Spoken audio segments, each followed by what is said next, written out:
018 히말라야를 넘어서 6장-3 여기서부터 나는 앞으로 나아갈 수 있었다. 그 순간 나는 어떤 노력이나 투쟁 없이 더 멀리 나아갈 수 있음을 알았다. 과거의 진리는 내게 있어서 하나의 정신적 개념이었다. 나는 그 사실과 직면할 수 없었다. 왜냐하면 나는 내가 진리라고 생각해온 것을 버리고 싶지 않았기 때문이었다.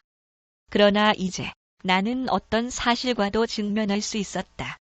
그것이 좋은 것이든 싫은 것이든 무관심한 것이든 상관없이 나는 그것이 진리, 살아있는 진리를 변화시킬 수 없다는 것을 알았다.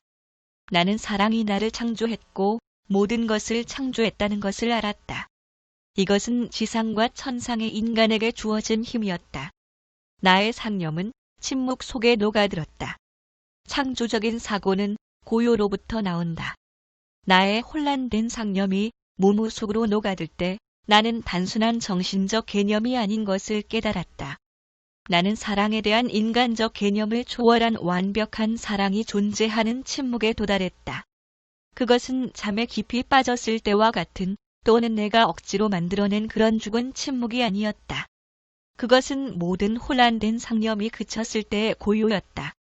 그 고요 속에서 더 이상 외부에 의해 묶이지 않게 되었을 때 나는 영원하고 항상 현존하는 창조성을 발견했다. 나는 그것과 하나라는 것을 알았다. 그것은 지금 그리고 영원히 나의 것이었다. 어느 누구도 그것을 나로부터 앗아갈 수는 없었다. 사랑은 모든 피조물 속에 내재하는 창조적인 힘이다. 왜냐하면 신은 사랑이고 만물은 그와 하나이기 때문이다. 그 말고 다른 어떤 것도 존재하지 않기 때문이다. 침묵을 깬 것은 게쉬 린포체였다. 아들아, 밖에 나가서 일몰을 보자꾸나. 그가 말했다. 나도 그러고 싶다고 대답했다. 일몰을 볼 때마다 나는 매번 전율을 느꼈다. 저녁마다 일몰이 달라요. 내가 말했다. 그래. 그가 대답했다. 나는 오랜 세월 동안 일몰과 일출을 봐왔어. 하지만 한 번도 같은 적이 없었지. 아들아, 그것은 하나의 생명의 다양성이야. 너와 나는 동일한 생명에 속해. 유일한 차이는 다양성이지. 다양성을 이해할 때 우리는 만물의 배후에 유일자만이 존재한다는 것을 알게 돼. 게쉬 린포체의 말보다 나를 더 고양시키는 것은 없었다. 그의 말들은 나의 전 존재를 변화시키는 효과가 있었다. 그것은 지성적인 알미 아니라 보다 깊은 이해와 변화였다. 나는 근원을 발견했고 만족했다. 나는 이제 만족스럽게 앞으로 나아갈 수 있었다. 더 이상의 모색이나 갈등은 없었다. 진리가 무엇인지 알고자 하는 나의 모색과 투쟁은 끝나게 되었다. 이제 필요한 것은 전진이었다. 내가 듣고 보고 느끼는 모든 것은 전에 없이 내게 도움이 될 것이다. 나는 안다. 과거에 실제라고 느꼈던 것이 실제가 아니라는 것을. 만들어지지 않는 것만이 실제이고 창조적인 것이다. 실제는 만들어지는 것이 아니다. 나는 그것을 알았다. 따라서 아무리 놀라운 일이 예기치 않게 닥쳐올지라도 그로 인해 괴로움을 겪지 않았다. 이제 나는 만물의 배후에 존재하는 원인을 알았고 그것과 내가 하나라는 것을 알았기 때문이다. 다른 가능성은 없다. 신은 본성상 무한하다. 그러므로 무한자와 분리된 유한한 존재는 없다. 왜냐하면 그것은 불가능하기 때문이다. 그 후 우리는 저녁 식사를 했다. 저녁상은 나를 위해 특별히 마련된 것이었다. 내 입맛에 맞추어 닭고기와 구운 감자가 나왔다. 무척 배가 고팠던 때의 야외에서의 맛있는 식사는 내게 잊을 수 없는 육체적인 만족감을 주었다. 식사 후에 나는 게쉬 린포체에게 말했다. 당신으로부터 직접 티베트인들에 대해 듣고 싶어요.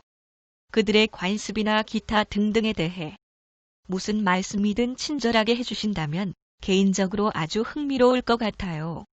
저는 어차피 이곳에 오래 머물 수 없고 이 드넓은 나라에 대한 나의 인상은 피상적일 수밖에 없기 때문입니다. 그래, 아들아. 나도 같은 생각이야. 나도 내게 티베트인과 티베트의 관습에 대해 말하고 싶어.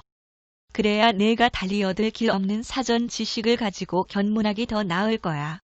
피곤하지 않니? 그가 물었다. 아니요. 내가 대답했다. 그런 지식을 얻을 수 있는 말씀이라면 1시간이라도 좋아요. 그러자 그가 말했다. 너도 이미 알게 되었겠지만 티베트인들은 낙천적인 타입이야. 맞아요. 내가 그의 말에 동의했다. 이곳 사람들은 항상 웃고 있어요. 특히 내가 만난 여자들은 더 그렇더군요. 그래. 그가 말했다. 그들은 아마도 너를 신랑감으로 생각하며 웃었을 거야. 너는 이곳 사람들과는 다르게 생겼으니까. 내가 말했다. 그런 것 같더라고요. 야퉁으로 들어올 때 우리는 10여 명의 처녀들을 만났어요. 그런데 그들은 서로 얘기를 나누며 웃기 시작하더라고요. 그래서 동혁에게 그들이 무슨 말을 하고 있는지 말해달라고 했죠. 그랬더니 그가 하는 말이 그들이 멋진 남편이라고 말하고 있다는 거예요. 한 여자가 내 거라고 말하자 또 다른 여자가 내 거라고 말하더니 모두 한바탕 웃는 거예요. 맞아. 그가 말했다. 일부 지역에서는 일처다부제의 풍습도 있었지만 지금은 급속히 사라지고 있지. 너도 알다시피 일처다부제는 한 명의 아내가 여러 명의 남편을 두는 거야. 만일 그녀가 장남과 결혼한다면 그 아래 남동생들까지 받아들이는 거야. 그러니 누가 아이들의 아빠인지 아무도 알지 못하지. 남동생들은 삼촌이라고 불려. 하지만 여자가 한 가정의 막내 아들과 결혼하면 그는 그녀의 유일한 남편이 되지. 하지만 이 나라에는 남자보다 여자가 훨씬 더 많은 것 같던데요. 내가 말했다. 그래. 그가 나의 말에 동의했다. 하지만 그렇다고 해서 일처다부제를 막지는 못해. 일부다 처제의 관습도 있어. 부유층 사람들 중에는 하나 이상의 아내를 두기도 하지. 하지만 이 관습 역시 사라지고 있어. 티베트에서는 유아 사망률이 아주 높아. 많은 산모와 아기들이 독감으로 죽지. 라마 의사가 가까이 없는 티베트의 외진 곳에서는 남편이나 이웃이 산파 역할을 하게 되지. 위생 설비도 아주 열악하지. 아기를 목욕시키기만 해도 다행이야. 일반적으로 야크 버터로 아기 몸을 비비지. 당신도 산파 역할을 해본 적이 있나요? 오, 그럼. 많이 해봤지. 사실 나는 그 일을 아주 능숙하게 잘해. 산모가 아이를 낳는데 겪어야 할 어려움이 어떤 것인지 너도 알 수 있을 거야. 이곳에서는 목욕물 데우는 것은 물론이고 조리를 위한 연료를 얻는 것조차 아주 힘들거든. 숲 근처에 사는 사람들은 땔감을 얻을 수 있어서 조금 더 낫지. 하지만 그나마 겨울이 되면 눈에 묻혀버려. 그러니 뭐 어느 쪽이 낫다고 할 것도 없어. 산모가 하루 이틀 이상 이부자리에 누워있는 경우는 거의 없어. 사원 근처에 많은 여자들이 돌아다니던데요. 그래. 원래 라마들은 독신 서약을 하지만 그 계율을 지키지 않는 라마들도 있지. 사실 원장들도 그것에 신경 쓰는 것 같지 않아. 이곳의 아이들 중에는 아버지가 누군지 모르는 경우가 많아. 하지만 티베트인들은 아이들을 아주 좋아해. 아이를 가진 미혼모가 결혼을 하면 남편이 그 아이를 자기 자식으로 받아들여. 그 아이는 새아버지의 성을 가지게 되고 그의 자식으로 여겨지지. 그거 참 관대하군요. 내가 말했다. 그가 설명해 주었다. 이곳 사람들은 섹스에 대해 서양인들과 다르게 생각해. 결과적으로 이곳 사람들이 더 행복하지. 이혼 같은 것도 있나요? 내가 물었다. 없어. 그가 말했다. 그 문제에 대해서는 라마들이 조치를 취하지. 그가 덧붙여 말했다. 이곳에서는 아들을 선호하지. 재산과 관련되었을 때 특히 그렇지. 내가 아는 사람 중에 아들을 낳기 위해 한 가정의 세 자매와 결혼한 사람이 있어. 결국 한 명의 아들을 가졌지. 그는 아직도 새 아내와 살고 있나요? 오, 그럼. 그가 대답했다. 그것이 관습이니까. 서로 싸우지 않나요? 아니야. 그런 식으로 길들여진 사람들은 그걸 당연한 것으로 생각하거든. 이것은 서양의 여자들에게는 맞지 않을 것 같네요. 그렇지. 이곳 사람들은 이것만을 알 뿐 서양인들이 무엇을 하는지 몰라. 모든 차이는 거기서 나오는 거지. 그렇군요. 아버지와 아들이 같은 여자와 결혼하는 경우도 있어. 물론 그런 경우 그 여자가 아들의 엄마는 아니지. 정말 이상하군요. 그래. 하지만 흔한 일은 아니야. 그가 계속 말했다. 일처다부재의 결혼일 경우 아내가 가정의 실권을 행사해. 티베트에서는 가정에서나 사업에 있어서나 여자의 영향력이 커. 이곳 여자들은 아주 매력적이야. 태도도 아주 쾌활하지. 그들은 세계의 다른 어느 곳에서도 볼 수 없는 자유를 가지고 있어. 다른 아시아의 여성들과는 달리 이곳 여성들은 항상 손님과 같이 앉아 차를 마시지. 사실상 남편의 일들을 돌볼 수 있는 능력들이 있지. 도시와 마을에서는 여자 무역상들이 아주 많아. 그들은 남자만큼이나 유능하고 상당수는 훨씬 더 낫지. 서양에서도 역시 그렇게 돼가고 있죠. 이곳에서는 여자들도 농사를 지어. 그들은 쟁기를 끌고 밭에 나가 일하지. 남자들만큼이나 밭일을 잘해. 사실상 티베트에서는 모든 면에서 여자가 남자와 동등해. 남편이나 아내가 다른 사람에게 관심을 보여도 결코 질투하지 않아. 그리고 여자가 결혼 전에 아이를 가지는 것도 창피한 일이라고 생각하지 않아. 이곳 사람들은 일처다부의 부부 생활을 어떻게 해나가죠? 아내와 함께 방 안에 있는 남편이 자기 신발을 문 밖에 놓아두는 거야. 이 말에 우리는 함께 웃었다. 내가 말했다.